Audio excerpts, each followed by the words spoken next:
Welcome to our latest Wandering Walks of Wonder historic tour. Today we're headed about 30 miles northwest of Indianapolis to the beautiful town of Lebanon, Indiana.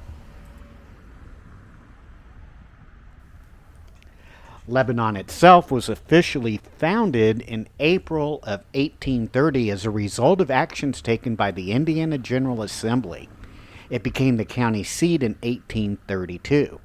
In fact, one of the first buildings that we're looking in here in Lebanon is probably one of the most historic buildings inside, and that is the Boone County Courthouse. This building is a historical architectural gem. It was constructed between 1909 and 1911. It's a three-story classical revival building that is made from granite and Bedford limestone. One of the things to take notice of the courthouse as we walk around it are the towering 35 feet tall columns, iconic columns, that are said to be some of the tallest solid columns in the United States. Part of our walk that we'll be going through is around the courthouse square. This entire square that we see with these buildings that have been lovingly maintained and restored is part of the Lebanon's downtown Courthouse Square Historic District.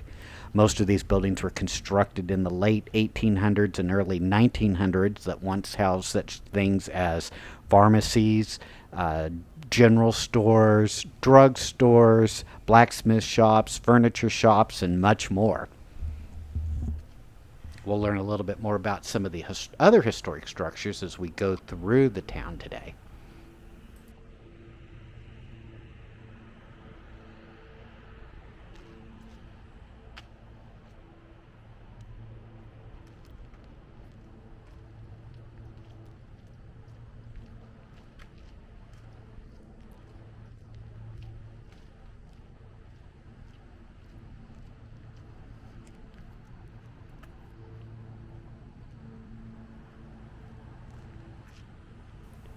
In January 1903, Andrew Carnegie provided a grant of $12,500 to build the initial section of this building that we see here across the street, which is the public library here in Lebanon. The cornerstone for the building was ceremoniously laid on April 9th, 1904. At its inception, the library boasted a collection of 1,357 books, but remarkably, just a few years later, by 1912, through an expansion of the library, more than 9,500 volumes were now incorporated inside the building. The building has gone through many expansions over the years and is a hallmark landmark in downtown Lebanon. Across the street from the library is the old jailhouse as well as sheriff's residence. The initial jail for the county was constructed from logs and stood on the east side of the courthouse square.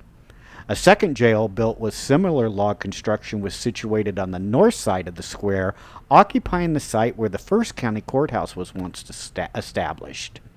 A third jail, a departure from its predecessors, was constructed using brick and stone and positioned in the same location. Despite not being significantly larger than the second jail, the third jail was eventually replaced in 1877 by a much more expansive sheriff's residence and jailhouse.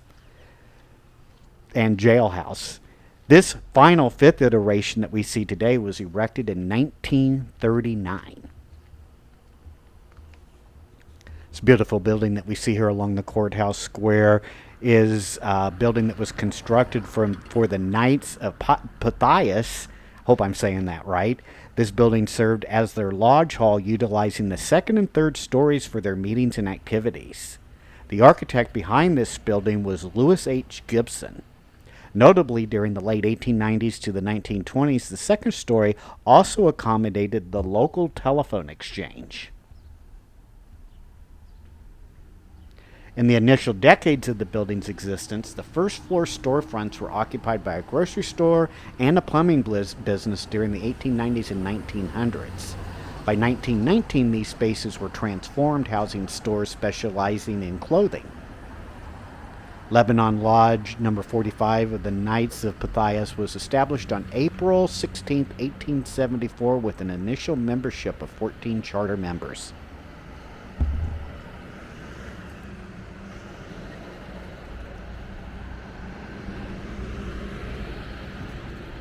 Here's a little bit of history about the town of Lebanon itself.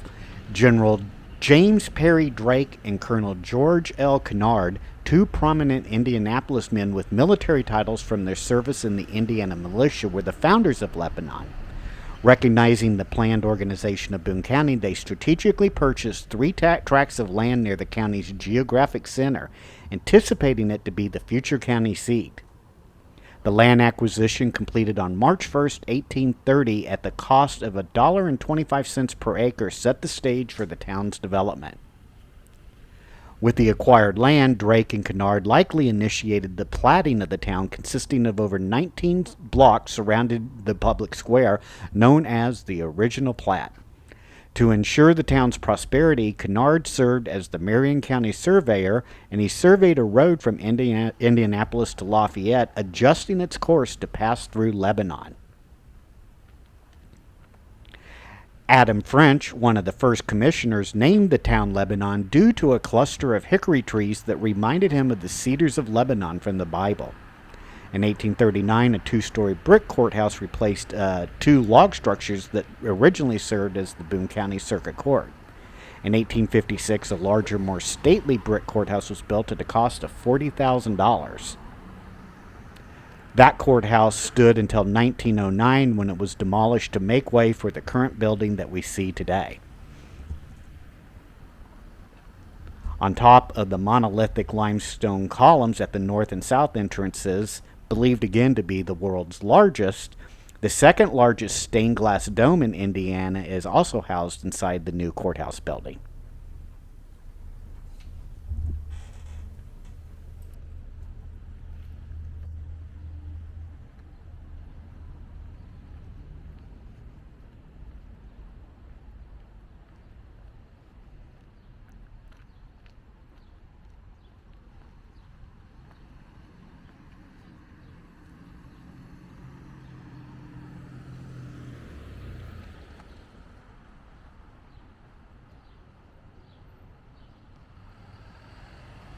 Hi.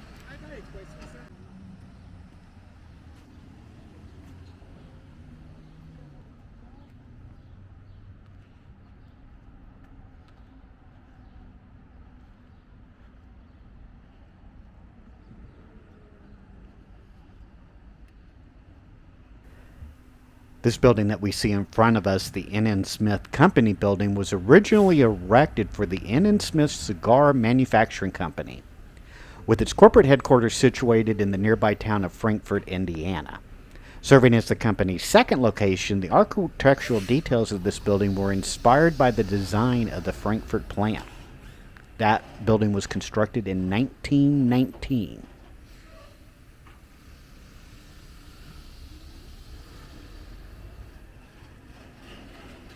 Across the street from the N.N. Smith building is the Lebanon Post Office. The Lebanon Post Office had a series of homes before finding its residence in this building that was constructed in 1931. The town's initial post office was established in 1832, with Abner Longley, the first settler, serving as postmaster. In the 1880s, the post office operated off the southwest corner of the courthouse square, but by the turn of the century, it had shifted its location to the Hoffman Building on East Main Street. Construction on this building did not commence until 1930, and it was again completed in 1931 at a cost of $90,000. This provided the town with a modern and purpose-built facility to house its postal services.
To our left is the Elks Lodge. Before the construction of their dedicated lodge in this building around 1925, the Elks used to convene in the upper floor of a structure situated southwest of the courthouse square during the early 1900s. The Lebanon Lodge number 635 of the Benevolent and Protective Order of Elks was officially established on July 25, 1901, boasting an initial membership of 34 charter members.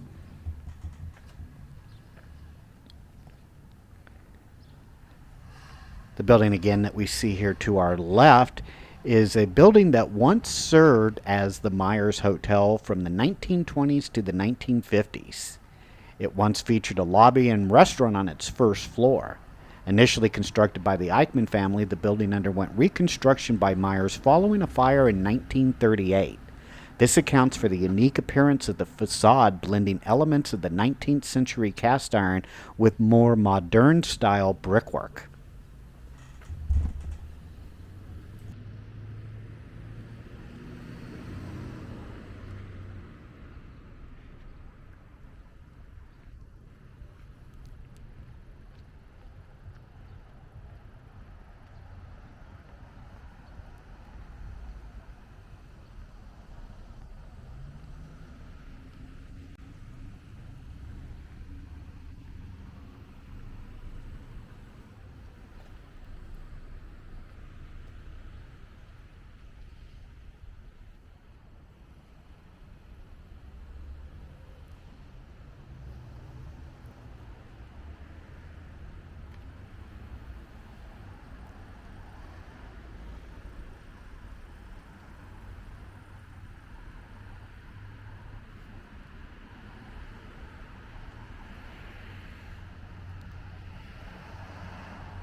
These beautiful buildings that we sent here underwent a series of transformation and housed various businesses during the late 1800s and early 1900s.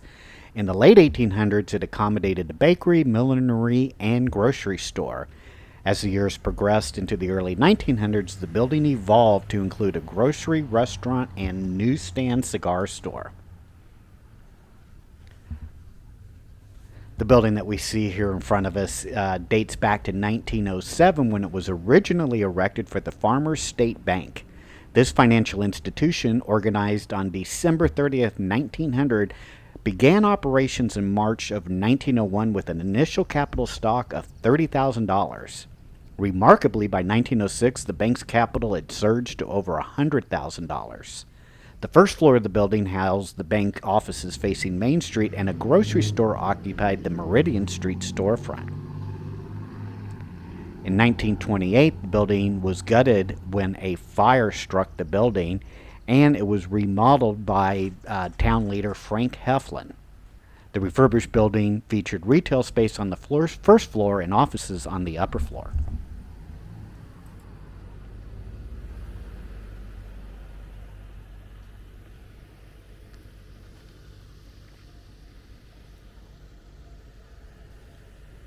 In 1840, a Presbyterian church society was established in the small town of Thorntown to serve as congregation for Lebanon. Initially, the congregation held their meetings in the courthouse and Methodist church until 1853. In that year, they acquired a lot on East North Street and constructed their first church building. This initial structure was later sold to the Baptist congregation in 1872. Following the sale, the current Presbyterian Church was erected on the same site in 1873 with the cornerstone laid on September 1st of that year.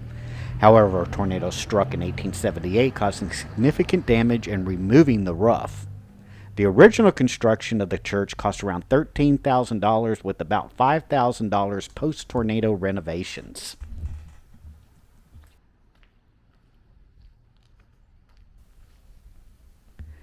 Between the years of 1906 and 1907, the building underwent another round of renovations. According to church history, the stained glass installed during this renovation was designed and manufactured by the Louis Comfort Tiffany studio that added a distinctive artistic element to the church.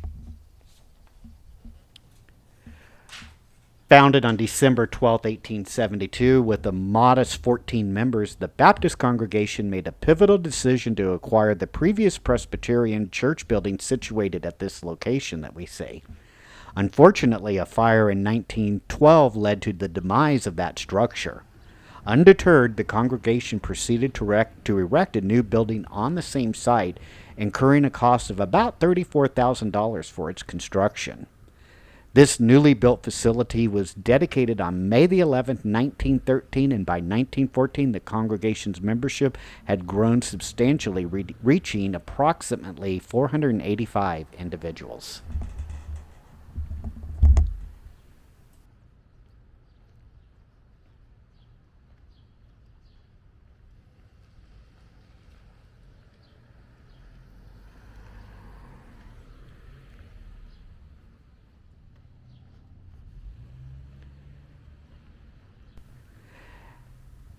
As we meander down this street here, we'll see what some of the old residents look like here in downtown Lebanon.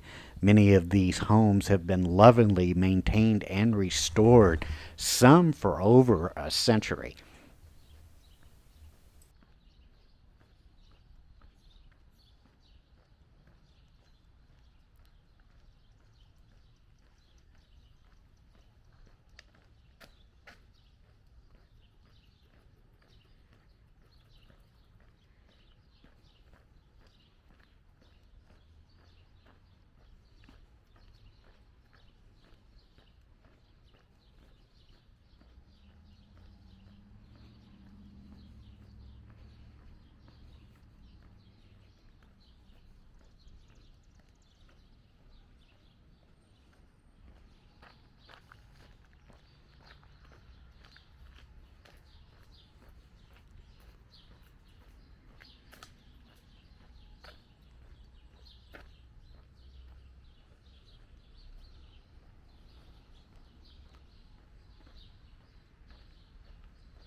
I hope you've enjoyed this Wandering Walks of Wonder history tour in downtown Lebanon, Indiana.